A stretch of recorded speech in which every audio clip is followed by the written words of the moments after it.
Milton Williams, Jordan Davis, who do they value more, and will they at least try to attempt to re-sign Milton Williams, and does it make sense? We're going to talk about that. We're going to talk about the running back position with Kenneth Gainwell walking the free agency. Who will be the number 2 back? We're going to be talking about Micah Parsons potentially being on the trade block, and we're going to be talking about Brandon Grham as well, because there was a big update in his interview the other day of where he is and the decision he's going to make. Will he ride to the sunset, or will he try to play for another year for the Eagles? We're going to talk about it right now, so let's get straight into it all.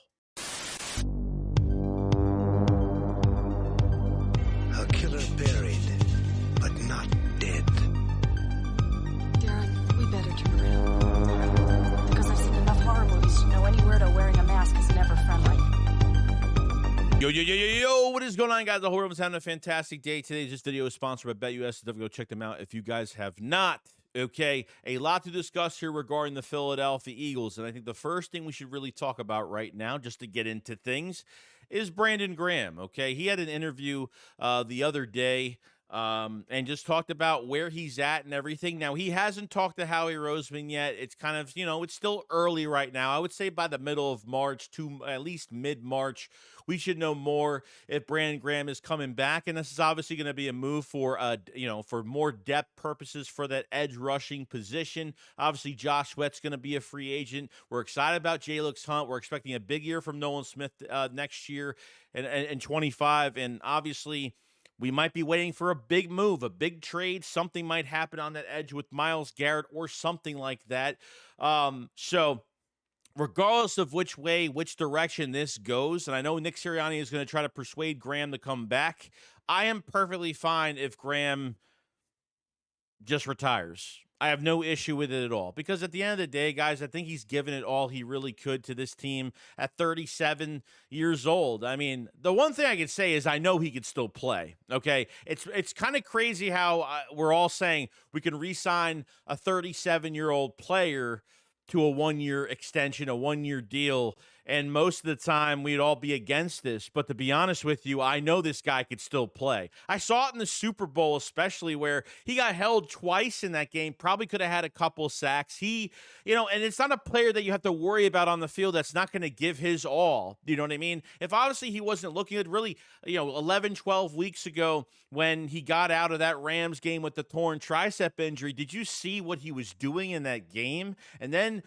making it to the Super Bowl and be able to play in that Super Bowl, he did a fantastic job and his stats would have looked a lot better in that game. So really, I would definitely at a lower budget, depending on the number, as a deep depth purpose at edge rusher, I don't see why this would be a bad move. But obviously he has said that this isn't just his decision, it's his family. A lot goes into it because, the NFL season at an older age, it's a long year. You have OTAs and training camp, and you have to do all this stuff. You're on a schedule all year. So I perfectly get it. But that was pretty much the big update for him. Still hasn't talked to Howie, and we'll see what goes on down the road with Brandon Grham. Now, we've had some news on Micah Parsons, and guys, I don't even know.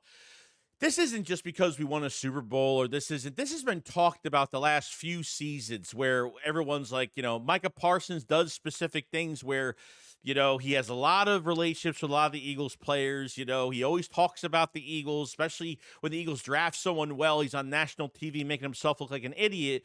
But guys, I don't think he represents this logo. I don't think, and trust me, I've been sick and tired of him. As a player, I think he's fantastic, but realistically, like off field, he doesn't know how to handle media. He throws coaches under the bus. He throws players under the bus. He makes up lies, especially his podcast. You thought I got annoyed over Darius Slay, Big Play Slay, from his podcast. Besides this past year, the last couple seasons in 23, 22, when I was upset about certain things he said, this guy is 100% worse. Okay, I don't think this guy exemplifies what it means to be on a team. Okay, you have to carry yourself off the field. I don't like this guy's attitude. I've never liked it. It's almost made me, uncomfortable at times with him. And to be honest, why would you trade with a rival anyway? Like, do you even want to help the Cowboys out and give away the farm for Micah Parsons? And Micah Parsons, with another injury this year, missed a whole month of football and then left the game early. Remember, he walked off the field early. Like, what is that? Like, what type of behavior is that, on a team that, unfortunately, they just never win? Okay, so I don't know if there's Eagle fans out there that have any type of motivation to sign this guy, but for me, I have no interest whatsoever. And I've been saying this the last few years realistically. I haven't been a fan of it, never will be a fan of it, but there are, this is a contract year for Micah Parsons, so there's going to be rumblings of, the biggest news has been he's on the trade block, in the background right now. It hasn't been official yet. To see like where his market's going to be. And I think retaining more players with the cap the Eagles are going to have are more important than what he's going to bring to this team. And not because he's an ex-Cowboy or anything like that. It's just because I'm just not in it whatsoever. So that's really the whole thing with Micah Parsons. I think you guys can understand why going forward. Okay. Now, I want to go over, before we go over anything, make sure you check out the Philly Shakedown podcast merch, because we have the Champions polyester Jalen Hurts shirts. If you guys haven't checked those out, doesn't fade, doesn't peel, just perfect shirts, great fabric. Definitely go check them out. A lot have been selling. These have been very long to make at 45 minutes, so they do take a little bit longer because of the design. Definitely check them out in the store if you haven't checked it out. The Main Thing t-shirt has been a big seller for the Philly Shakedown podcast. Definitely check that one out. The iconic moment in the hallway. Link in the description and in the live chat for the live comment section, pin at the top for any of the merch you want to get. So we do appreciate all of that. Now, I want to go over Milton Williams, Jordan Davis, okay? How I would handle this defensive tackle position going forward. And I think we've talked about this. Like Milton Williams, there's already been third-party rumors that he's not taking a discount. And I'm not looking for anybody to take a discount. But Milton Williams deserves to get paid. There's no doubt about it. Got better every single year. If you guys remember, he was an analytical pick in the third round. He was more of an analytical pick. He was top 5 in testing for a lot of categories, and this was a Sirianni, Jonathan Gannon pick in that draft, 4 years ago. So he's turned out to be a fantastic player. But there's already rumors coming out. The Patriots are like the number one team I've seen because they have the most cap space, I think, and could be looking to add Milton Williams to that defensive line with Mike Vrabel over there. And I'm hearing it's not even $21 million. It might be like 31, 36. Like, it's kind of getting crazy. I mean, these are just rumors, but this guy might be getting over $21 million a year, and that's really scary. So I just don't see the Eagles trying to retain. And honestly, guys, I think Jordan Davis is going to have a lot of value. And look, let me tell you this. Milton Williams, I think the Eagles think of Milton Williams as obviously the better player, okay? I don't think Jordan Davis has lived up to his first-round potential, but I'm sort of in the middle because he's still solid. 23, we can't even count that year.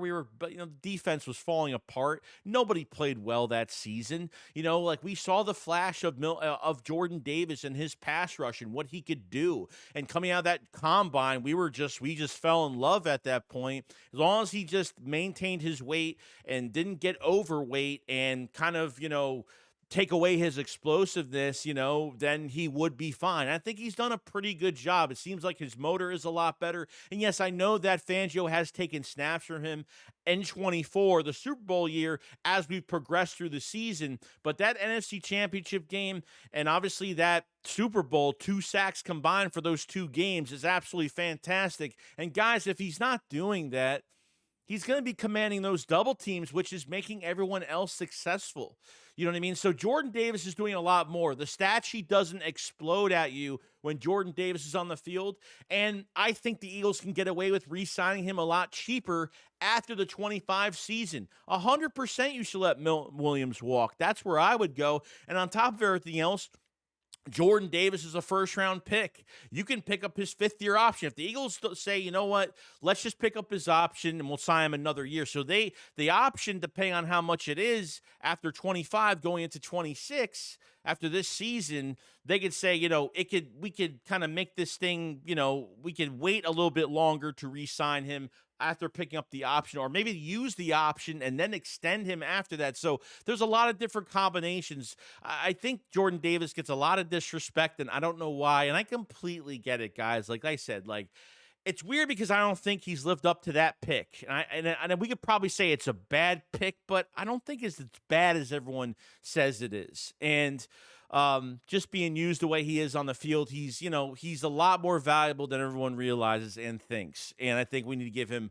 more of a big chance, because regardless, signing Milton Williams and then Jalen Carter is going to get a big deal after the 26th season. Realistically, after 25, it's a contract year for Jalen Carter into the 26th season. So that he's going to be the highest paid DT. He's, in my opinion, the number one DT in the league. My opinion, he will be, especially when those sack numbers go up and they trade for, obviously, a better edge rusher on the edge, which they probably will this year. Okay. So Milton walks, Jordan Davis gets signed after 25 to a cheaper deal, just like, Nakobe Dean might get signed to a cheaper deal after the injury. Like, there's some things just work out, in that they just work out in that regard. Like I said, I think Jordan Davis deserves more credit. Like I said, because the stat sheet's not coming out, he's not going to give you 8 to 12 sacks, but he can give you a 3 to 6 sack season maybe. But it's not even about the sack numbers with him, especially when he's next to Jalen Carter. I'm not worried about sacks with him. If he gets them, great, because in 23 he did show that early, and then he fell flat. The motor wasn't good, but I thought his motor was a lot better this year, and I think Fangio treated him fairly because he's not just going to force an issue when there doesn't have to be one, where Jordan Davis is not some athletic superstar pass rusher, which he is not. But the glimpse and the flashes are showing game by game. And you know what? Sometimes it pays off. And I think he's really going to pay off for the future. And that's where I'm kind of at with the defensive tackle position going forward. Sorry to mumble so much about it, but Milton Williams is going to get paid. I don't think the Eagles should touch any of that. I would say that Josh Sweat has a bigger chance to get re-signed by the Eagles than Milton Williams, because I know that Josh Sweat did say after the Super Bowl that he wants the money, but at the same time, he wants to be in a good situation. He doesn't want to get paid by a team that's going to give him the most money, be on a losing team every single year for the rest of his career, never get to a Super Bowl again. So I think there's more of a chance there, especially because I think both of these guys are going to walk. And I would say that Milton Williams is going to walk even more, because you're going to get a third-round compensatory pick for 26. Okay? Howie loves the comp pick game, and that's really a big thing there, okay?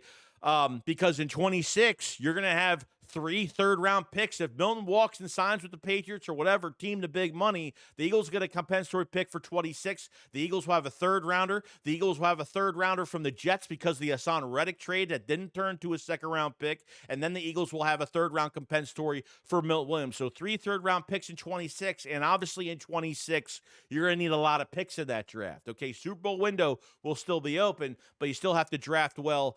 So realistically, this is where we're at. And I just wanted to kind of give my views on the defensive tackle position. And there's a lot of depth to this conversation, because you have to look not only for this year, but you have to look down the road as well. And that's, where we're kind of at in this situation going forward. Okay. Now, we're going to go on to the running back situation. Okay. We haven't talked about this whatsoever at all. Kenny G, okay, is going to be leaving in free agency. I don't see the Eagles re-signing him. There's a lot, look, when you're paying a running back $12 million a year, I don't see them signing another free agent running back. I think we have to accept that there's always going to be change. Whether it's the coaching staff, there's always going to be change. But obviously, you got to keep your culture in check. You have to keep what's been working in check going into the 25 offseason program and all of that. And with running back, obviously going to this draft, it is a deep running back class. The Eagles don't have to draft a running back till 5, 6, 7. Doesn't even matter. Or they go through the undrafted pool and go get a guy that never really had an opportunity. You never know what could happen here. But I have a lot of faith in Will Shipley. I have a lot of faith. I really do. It could be a Danny Woodhead type player, dual threat. We've seen him. You saw him in that Washington game run and just go past the whole entire Washington defense, and that was his best game of the year. But remember the receiving game that he had? I forgot what team it was against, but I remember as a receiving back, he's just throw to him on stride, and you've got a big problem with Will Shipley. Huge problem there with him. Okay. He needs another offseason under his belt, and maybe there will be a competition for that second running back spot. I just don't see them resigning Kenneth Gainwell. I'll be actually shocked if it happens. But, they're going to add more backs to the offseason program. They're going to add more bodies for competition and what they, maybe some bruiser backs. Getting a heavy back in Philadelphia as a third that sits on the practice squad isn't a bad thing. But Will Shipley, though, as much as his running style is very not crazy, he runs in a straight line. He doesn't really have any moves, and he brings a lot of physicality to the running back room as well, because he is a real physical back. As much as you look at him and say, he's not really that, but he really is. He really is. He likes to drag bodies on his back and carry guys for a few extra yards after contact. But where his value is going to be the most, when's the last time the Eagles ran a double back set? The Brazil game and maybe one other time in another game. It wasn't much, and they barely used it. Okay, I'm not even talking about fullbacks or any of that. I'm just talking strictly who's going to be the number 2 guy behind Barkley. And I think Will Shipley is going to do some crazy things. I think he's going to be really good, man. Definitely going to get a big shot going into the off season at 25. And we'll see how it goes. But I have a lot of respect for Will Shipley, and I definitely see something. Something is there. When I see him just get the ball in open space and he's got a guy 3 yards in front of him, he breaks ankles, he breaks legs. He's a natural, man, and he's only going to get better. So let me know what you guys think about that running back 2 position and who really deserves it, and what other backs would you have interest in going into, obviously, the offseason program. But other than that, guys, that's pretty much it. Let me know what you guys think about the Brandon Grham concerns. Would you want him back? Micah Parsons on the trade block, and obviously the Milton Williams, Jordan Davis situation. Would you re-sign Milton Williams and let Jordan Davis walk after this year in 25? Or are you pretty much on the Jordan Davis train, giving him more of a chance? Because I think he's been a ton of value for this team going forward, and especially next to Jalen Carter, which is doing a lot of work for this defensive line, the best defensive lineman in the league, in my opinion. So that's where we're at. Make sure you subscribe to the channel for more Eagles news every single day, and make sure you hit the like button, because it helps out this video out and helps me out tremendously. And we'll be talking more news. I just want to hit on a couple things in this video on this Sunday that I normally don't talk about as much. So somebody just fell down the stairs. I don't know what happened. But all right, you guys enjoy the rest of your day. I'll see you guys on the next one. Shakes up, follows. Peace out, guys. Peace.